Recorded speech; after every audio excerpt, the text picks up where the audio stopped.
জুনের 1 তারিখ থেকে ট্রান্সফার উইন্ডো শুরু হবার আগেই সবকিছু যেন ওলটপালট হয়ে যাচ্ছে। এই যেমন ক্রিশ্চিয়ানো রোনালদো ঘোষণা করেছেন যে তিনি সৌদি ক্লাব আল নাসের ছেড়ে যাবেন, কিন্তু তিনি আপাতত অবসরের সম্ভাবনা উড়িয়ে দিয়েছেন। সৌদি প্রো লিগে এই মৌসুমে আল নাসেরের শেষ খেলায় রোনালদো গোল করেছেন ঠিকই, কিন্তু খেলা শেষ হবার 1 ঘন্টারও কম সময়ের মধ্যে 40 বছর বয়সী এই খেলোয়াড় একটি সোশ্যাল মিডিয়া পোস্টে লিখেছেন, এই অধ্যায় শেষ, this chapter is closed. Social মিডিয়ায় তার এই বার্তা ইঙ্গিত দেয় যে তিনি আর বর্তমান দলের হয়ে খেলবেন না। মেজর লিগ সকারে তার পরবর্তী গন্তব্য হিসেবে গল্প অনেক আগে থেকেই চাউর হয়ে আছে।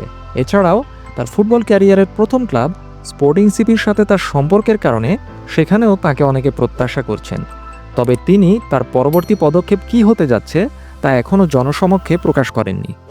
সোমবার রাতে তিনি ইনস্টাগ্রামে লিখেছেন, এই অধ্যায় শেষ, আর গল্পটা এখনও লেখা হচ্ছে, সকলের প্রতি কৃতজ্ঞ।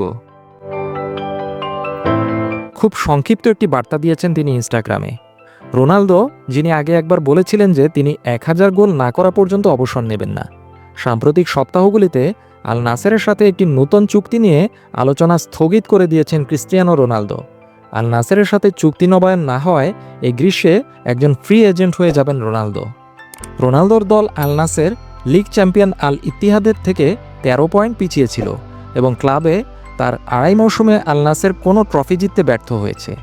940 গোলের কাছাকাছি পৌঁছানো এই পর্তুগিজ ফরোয়ার্ড স্পষ্টতই খেলা চালিয়ে যেতে চান, তবে পরবর্তীতে তিনি কোথায় যাবেন তা এখন দেখার বিষয়। আল নাসেরের হয়ে সর্বমোট 111 ম্যাচে 99 গোল করা রোনালদো 4 জুন জার্মানির বিপক্ষে পর্তুগালের নেশনস লিগের সেমিফাইনাল ম্যাচের জন্য প্রস্তুতির আগে একটি ছোট বিরতি নেবেন।